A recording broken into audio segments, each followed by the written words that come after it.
nkwaniriza kawungezi kolwairo amanya za Grace Baiga ene program science wobulamu ye program tutunulira ebyo ebikwatagana n'endwadde amalagala ate neyo bye tukola ebisukkulumako kula nti obulamu tubutamuza nga tuli balamu kulisa ya mugabutikidde era nenkwebaza okubanga okyala wa Bukedde TV olwairo program yaffe genda kutambulira ku ndwadde ezo mu luzungu ze bayita old age related diseases oba endwadde ezikwata abantu nga bwe tweyongera okola ki okukula abamu tebagala gamba nti bakadde naye nga okaddiwero ina stage gyotuukako noba nga waliwo endwadde ate eziba zikukosa omukugu leero gwe tulina ye Dr. Watya tuli ku Eurocare wano enansana yagenda okuba nga atuyisa mu ndwadde ezo naye Dr. njagala tusooke twawule old age and elderly age oba mu luzungu gyebiri naye mu Luganda tuyinza kukinnyonnyola kukyawula tutya betutwala nga bakulu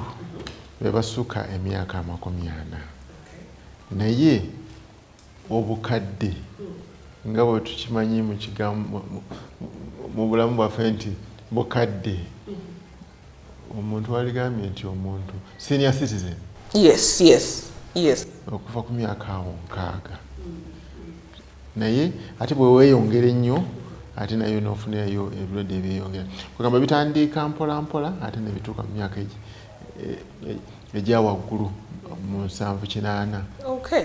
Bwe tuba tutunuulidde endwadde zino oyinza kuzitumenyera otya ezo ezisookera mu myaka gino gy'oyogeddeko ate ne zikula ne zigenda ate oba oliawo ate nga waliwo n'oluusi ezitandikira ku giri emyaka gy'obadde otandikiddeko endwadde zimu tuba twava nazo buto oba twakosebwa nga tukyali bato eziraga nga tukuze oba endwadde zitandika mu kiseera ekyo oba ziyinza okuba nga zatandikirawo wakati nga mu myaka gyaffe egy'obukulu naye bwe tugenda mu maaso ne zikula ne ziraga nga tukuze obukulu bwennyini si bulwadde tewali bulwadde bwe bayita bukadde ate n'ekigambo obukadde ndowooza tukose ekigambo obukulu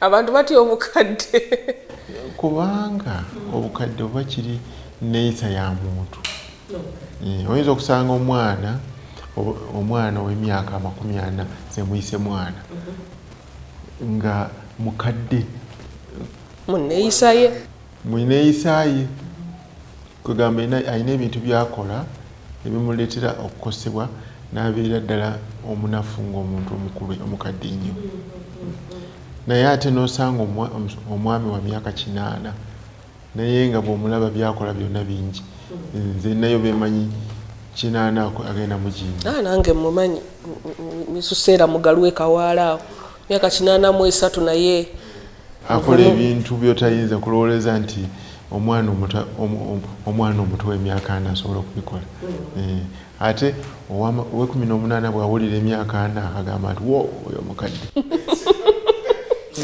takola bingi n'olwekyo eneeyisa y'omuntu kikulu kati tutunulire ku ndwadde ezo ezisinga okutawaanya abantu nga zizze lwa myaka oba okukula kw'omuntu kati buli emyaka gyonna abantu balwala emitima naye bw'ogenda okaddiwa kubanga waliwo ebintu ebyakosa omubiri gwo ebirwadde by'omutima bitya nnyo okulaga nga abantu bakuze ebirwadde ebitawaanya ensigo ebirwadde ebitawaanya akawago ebirwadde ebitawaanya prostate nabo biraga nnyo nga tukuze lwa nsonga ebimu bitandiika mu myaka egy'obukulu naye ate ebimu biba byatandika nga tukyali kati kankwe ekyokulabirako omwana ayinza okuba nga yali muto ng'alina obuzibu mu kufuuyisa omusulo naye olw'okubanga teyafuna kujjanjabwa mangu ensigo ne zifuna infection ate ensigo ezo ne zikosa infection eneekosa ensigo n'alwala pressure ng'akyali muto ate pressure nekola ki nerwaza omutima olaba bigenda biwanvuwa ate pressure eyo n'okuba nti omusulo gwo gwasiba ne gutta ensigo. N'olwekyo ebintu bigenda biwanvuwa, si lwakubanga kizze ng'akuze naye kubanga kyatandika ng'akyali muto, naye nga mulimu ebyo ebirwadde ebijja ng'okuze. Kati nga okugejja kwa prostate okwo kutandikira ku myaka nga 4 ne kugenda nga kweyongera. Kisobola okubeerawo nga emyaka teginaba kubeera 4 naye ebiseera ebisinga obungi tutandikira ku myaka 4 ekigenda nga kikula mpola mpola ate n'ekyo nekiteekako ebirala okutta ebitundu ebirala. Ate prostate eyo eyinza okulwala ebirwadde ebitali kugejja bugezi naye ne kansa waayo naye ayinjiramu ng'okuze. Kati nebeerayo nga kansa abeera mu muwago naye ebiseera ebisinga obungi alabika ng'abantu bakuze. Emibiri gyaffe cells bwe ziba zikoze emirimu gyazo zitabuka enkola n'ebikansa ebimu ne bitandika okulaga ng'abantu bakuze. Si lwa naye ate ebimu nga birabika ne mu bato.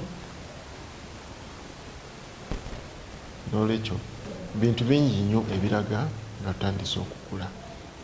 Ne bw'olaba nga kansa ne bwakwata nga amabeere kubeera ku bakyala atandika mu bato abeera mutono ate bw'aba agenda bakula emikisa ne gyeyongera.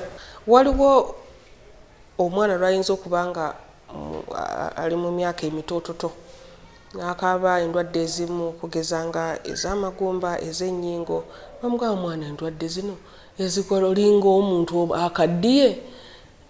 Ebyo nabyo biri bimu ku bizuulibwa mu bantu abakuze mu myaka. Ekyo kyo kijjawo lwa mbeera ki?